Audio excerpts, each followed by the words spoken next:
Pada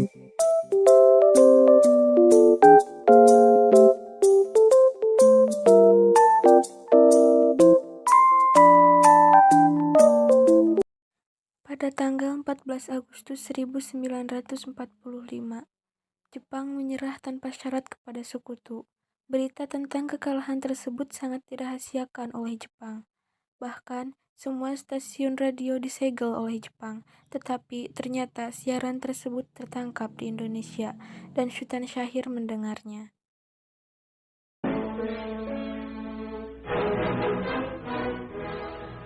It is my earnest hope, and indeed the hope of all mankind, that from this solemn occasion a better world shall emerge out of the blood and carnage of the past.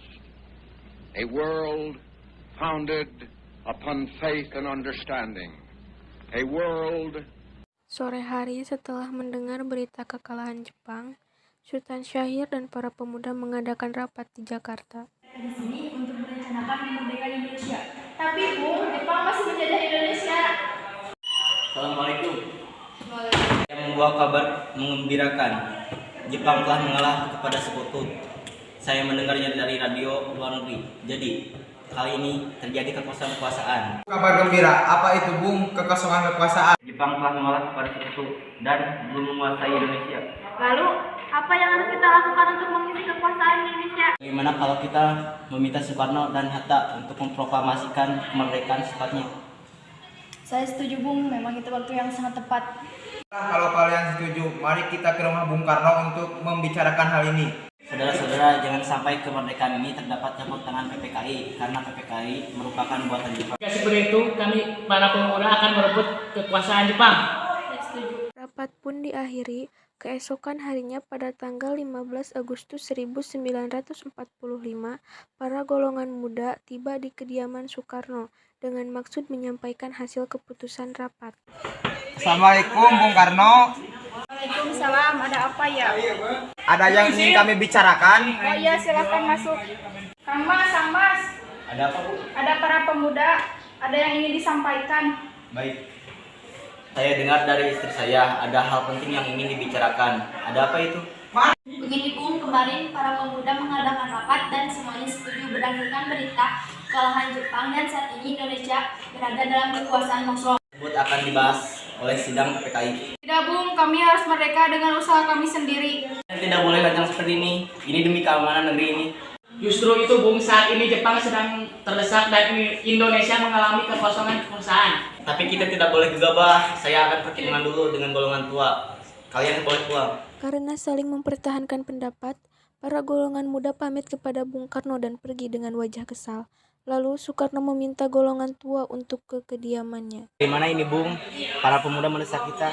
Tapi kita tidak boleh gegabah Bung, agar tidak terjadi hal yang tidak diinginkan. Ya, saya setuju. Yang terpenting bagaimana kita menghadapi sekutu yang akan datang. Dan perihal kemerdekaan yang akan dibahas di sidang PPKI. Ya, saya setuju. Lagi pula pikiran mereka masih pendek. Kita harus memikirkan yang panjang.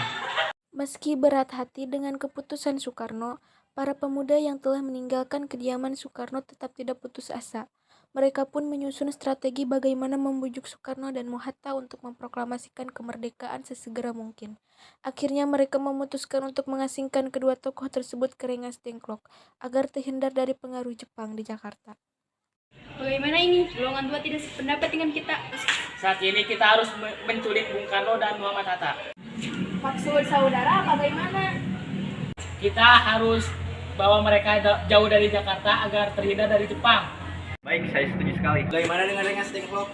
Ya benar, Rengas Dengklok. Para pemuda pun menyetujui ide Darwis tersebut. Pada malam hari, Soekarno dan Hatta dibawa oleh sekelompok pemuda menuju Rengas Dengklok. Rombongan ini berangkat dari kediaman Soekarno yang dikawal oleh pasukan peta di bawah pimpinan Darwis. Assalamualaikum Bung Karno. Salam. Ada apa ini? Ada yang saya ingin bicara. Assalamualaikum Hatta. Waalaikumsalam. Ada apa nih?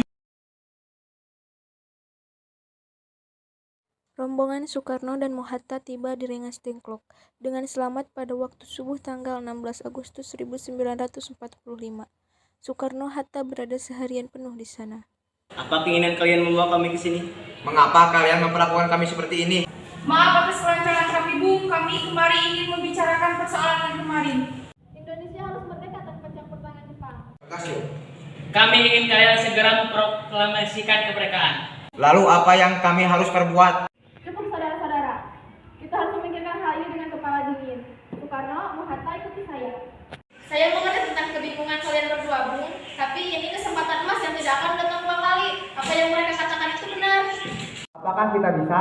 Jika kita bersatu, kita pasti bisa, Bung. Di Jakarta banyak pemuda yang berjaga. Tapi ini bagaimana, Bung? Baiklah, kita akan memerdekakan Indonesia. Selesailah perundingan di Rengas Dengklok. Semua anggota golongan muda maupun tua kembali ke Jakarta untuk membahas lanjut rencana proklamasi kemerdekaan 17 Agustus 1945. Mereka membahasnya di rumah Laksamana Maeda. Assalamualaikum. Waalaikumsalam. Ada apa ini? Maaf Laksamana, kami butuh tempat untuk merencanakan kemerdekaan besok pagi. Silakan duduk.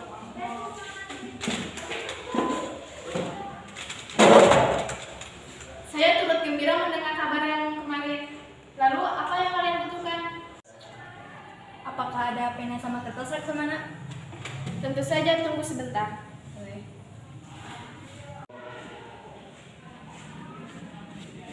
Terima kasih Laksamana. Bagaimana penandatanganan proklamasi?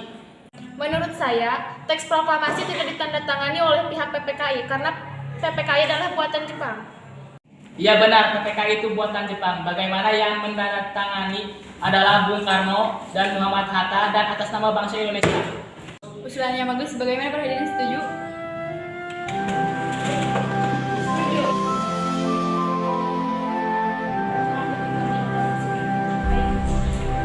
Setelah usai perundingan di rumah Laksamana Maeda, Soekarno pulang dan disambut oleh istri tercinta.